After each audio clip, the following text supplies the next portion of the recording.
అక్షరం కవిత్వం మనిషిని స్పందింపజేస్తుంది, హృదయాలను కదిలిస్తుంది, భావావేశాలకు గురి చేస్తుంది, అనుభూతుల వెల్లువలో ముంచేస్తుంది. అలాంటి కవిత్వం ఇటీవల కాలంలో యువ కవుల చేతుల్లో సరికొత్త అభివ్యక్తితో శిల్పీకరింపబడుతోంది. అలాంటి యువ కవుల కోవకు చెందిన అభ్యుదయ కవితా కెరటం మౌనశ్రీ మల్లిక్. పెద్ద పెద్ద కవులే కాదు, యువకులు కూడా మంచి కవిత్వం రాయగలరని నిరూపిస్తున్నాడు ఆయన. అక్షరాలను ఆచితూచి కవితలల్లుతూ వచనపై తేలిపోకుండా చక్కని చిక్కని కవిత్వం పండిస్తున్న యువకవి మౌనశ్రీ మల్లిక్ పరిచయ కథనం నేటి కొత్త కెరటాల్లో మీకోసం.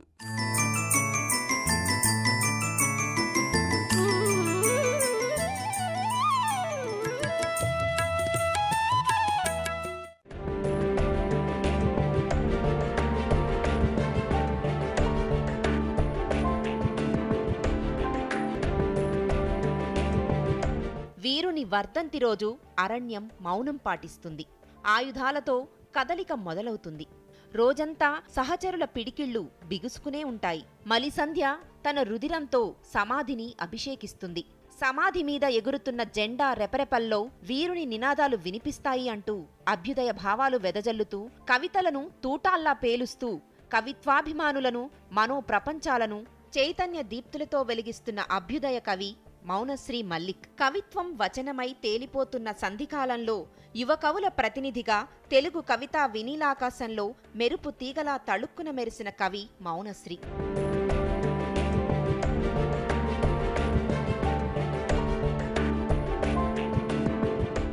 కవిత్వమే ఊపిరి పరిమళంగా శ్వాసిస్తూ అరుదైన ప్రతీకలతో గాఢతాత్వికతతో ఆర్ధత నిండిన హృదయ సంస్కారంతో కవిత్వం రాస్తున్న కవి కిశోరం మౌనశ్రీ.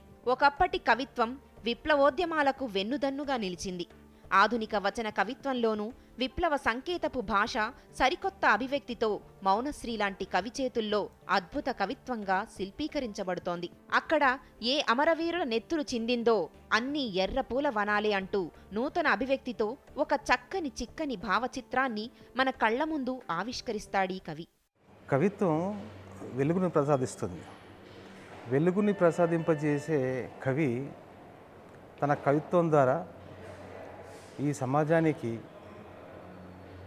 ఒక మంచి కార్యక్రమాన్ని, భవిష్యత్తు మంచి అడుగులు వేసే విధానాన్ని తన వెలుగు అనే కవిత్వం ద్వారా సమాజానికి పంచుతాడు. మౌనశ్రీ మౌనంగా ఉంటాడు, కానీ ఆయన సృష్టించే అక్షరం మాత్రం మౌనంగా ఉండదు. విశ్వమంతా మానవీయంగా విస్తరించాల్సిన మనిషి ప్రళయాన్ని సృష్టిస్తున్నాడు అంటాడు. అంటే ఈరోజు సమాజంలో, ప్రపంచంలో జరుగుతున్న విధ్వంసకాలను దృష్టి పెట్టుకొని తను పడుతున్న ఆవేదనను తన కవిత్వంలో మనకు చూపిస్తాడు. అంతేకాదు, శ్రమకు ప్రతీకలైన చెమట చుక్కలను కవిత్వంగా శిల్పీకరిస్తూ మీరు దోచుకుని దాచుకున్నవి వడ్లగింజలు కావు, ఘనీభవించిన మా చెమట చుక్కలు, మీరు తినే మెతుకులకు లార్వాదశ, చితికిన మా బతుకులు అంటూ దోపిడీ వ్యవస్థ నైజాన్ని, దాని స్వరూపాన్ని చిన్న కవితలో ప్రతీకాత్మకంగా చెప్పాడు మౌనశ్రీ. దిగంబర కవితా సంపుటిలోని కవిత్వం ఆధునిక ప్రత్యక్ష క్రూర నగ్న దోపిడీ సమాజంపై కవితాంబరాలు కప్పిందని అద్దేపల్లి నాటి విమర్శకుల అభిప్రాయం.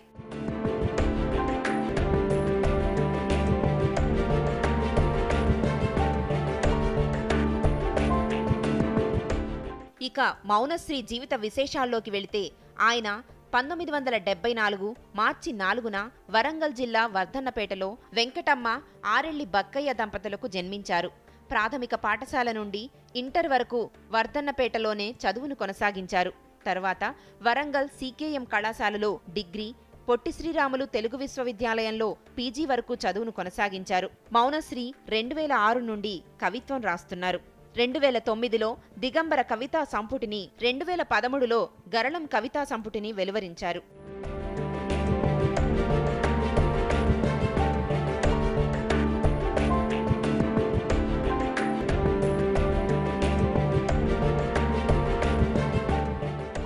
మౌనశ్రీ కవిత్వంలో వస్తు వైవిధ్యంతో పాటు శిల్ప సోయగం కొట్టొచ్చినట్టు కనిపిస్తుంది.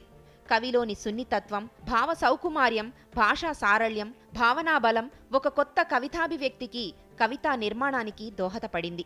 మెదడుతో రాసే కవిత్వంలో అహం, కవిత్వంలోని గాఢతను కబళించవచ్చు. కానీ హృదయంతో కవిత్వం నిర్మించే వారి కవిత్వంలో ఆర్ద్రత కవితాత్మగా భావిస్తుంది. మౌనశ్రీ కవిత్వంలో హృదయ భాష ఒక మౌన ఘోషలా స్పష్టంగా వినిపిస్తుంది. మనస్సు మంచు బిందువుగా మారి చిటారు కొమ్మన చేరి ఓ చిగురాకు చివరన వేల ఇంద్రధనువుల కాంతులీనినట్టుంది.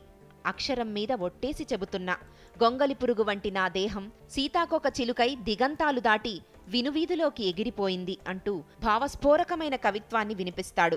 ఎవరైనా అమ్మ గురించి మాట్లాడమంటే మౌనంగా ఉండడమే మంచిది అంటాను. అమ్మంటే మౌనమే కదా. ఇప్పుడు సమాధిలో ఉన్న అమ్మ మొదటి నుండి సమాధి స్థితిలోనే ఉండేది. అది అమ్మ దుస్థితో మా కుటుంబ అస్తిత్వ స్థితో నాకప్పట్లో అర్థం కాని పరిస్థితి. అక్షరాలు నేర్వని అమ్మ కూడా కవయిత్రే. ఇంట్లో ఏదో మూల కూర్చొని నేను కనిపించగానే తన ఒళ్ళోకి తీసుకొని ఒక చేత్తో నా తల నిమురుతూ మరొక చేతితో నా చిట్టి బొజ్జ మీద అమ్మకు మాత్రమే తెలిసిన లిపిలో అనురాగ కవిత్వం రాసేది. మౌనశ్రీ కవిత్వానికి నగిషీలు చెక్కింది కవితల పోటీలేనని చెప్పాలి. అందుకు ప్రత్యక్ష సాక్ష్యాలు ఆయన 198 కవితలు, అవార్డులు గెలుచుకోవడమే. అంతేకాదు వివిధ సాహితీ సంస్థలు ఈ కవి కృషిని గుర్తించి పురస్కారాలు కూడా ప్రదానం చేశాయి. Ranjani Kundurthi award, x ray award, she foundation, Srujana Sahiti Samakhya పురస్కారాలు, మోదుగురుమూర్తి, ఆసరా అవార్డులతో పాటు ఎన్నో పురస్కారాలు అందుకున్నారు. సినీ గేయ రచయితగా 10 సినిమాలకు పాటలు రాశాడు. పాటల్లో కూడా కవిత్వం పొందుపరచి కలర్స్ లాంటి అవార్డులు కైవసం చేసుకున్నారు.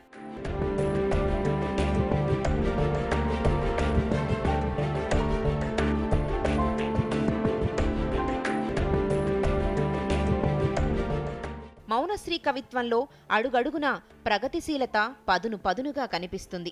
4 పంక్తులలో 4 పుటల కవిత్వ నైసిత్యం ఉన్నదంటూ జ్ఞానపీఠ్ అవార్డు గ్రహీత డాక్టర్ సి నారాయణరెడ్డి కితాబందుకున్న ఈ కవి భవిష్యత్తులో మరిన్ని మంచి కవితా సంపుటాలు వెలువరిస్తారని ఆశిద్దాం. అమ్మ గురించి ఒక చోట అంటాడు, చాలా గొప్ప విషయంగా మనం భావించాలి. అమ్మ లేనితనం గురించి తను అన్న విషయం ఏమిటంటే, అమ్మ లేనితనాన్ని అక్షరీకరిస్తున్నప్పుడు నా కలంలో సిరా సైతం కన్నీరవుతుంది అంటాడు. ఎంత గొప్ప భావన తన కవిత్వంలో ఉందో. ఈ రకంగా మనం మౌనశ్రీ గురించి మనం ఎంత చెప్పుకున్నా తక్కువే అని నా భావన.